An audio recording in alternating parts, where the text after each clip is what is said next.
អាចកំបាំងជារឿងធម្មជាតិអាចកំបាំងគឺជារឿងផ្ទាល់ខ្លួនហើយវាខុសគ្នាទៅតាមបុគ្គលទោះជាយ៉ាងណាក៏ដោយមានរឿងមួយចំនួនដែលភាគច្រើនយល់ស្របថាជារឿងឯកជននិងមិនចាំបាច់ត្រូវប្រាប់អ្នកដទៃទេខាងក្រោមនេះជាអាចកំបាំងដែលមិនត្រូវប្រាប់អ្នកដទៃជាដាច់ខាត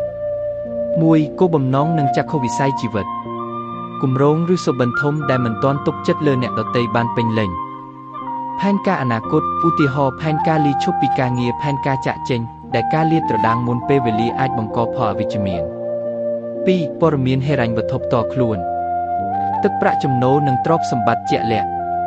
ការវិនិយោគឬការសន្សំផ្ទាល់ខ្លួនបញ្ហាស្គលផ្នែកហិរញ្ញវត្ថុបំណុលលើកលែងតែអ្នកនោះត្រូវការជំនួយពិតប្រាកដ 3. បញ្ហាទំនាក់ទំនងនិងគ្រួសារ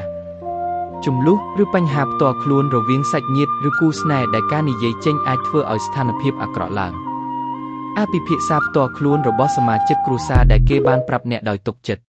4. ការធ្វើខុសឬកំហុសក្នុងអតីតកាល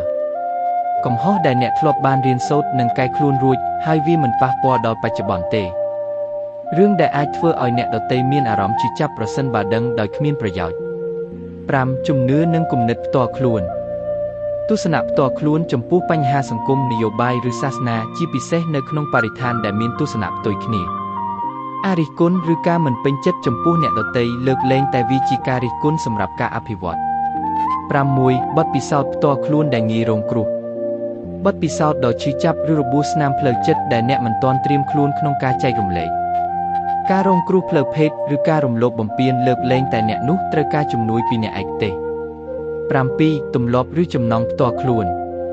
ទម្លាប់ប្រចាំថ្ងៃដែលមិនប៉ះពាល់ដល់អ្នកដទៃឧទាហរណ៍ការសម្រាករបស់អ្នក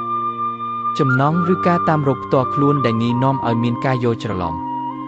សង្ខេបការរក្សាអាថ៌កំបាំងមួយចំនួនគឺជាសិទ្ធិនិងភាពវៃឆ្លាតផ្ទាល់ខ្លួនវាជួយការពារភាពឯករាជ្យនិងសុវត្ថិភាពផ្លូវចិត្តរបស់អ្នក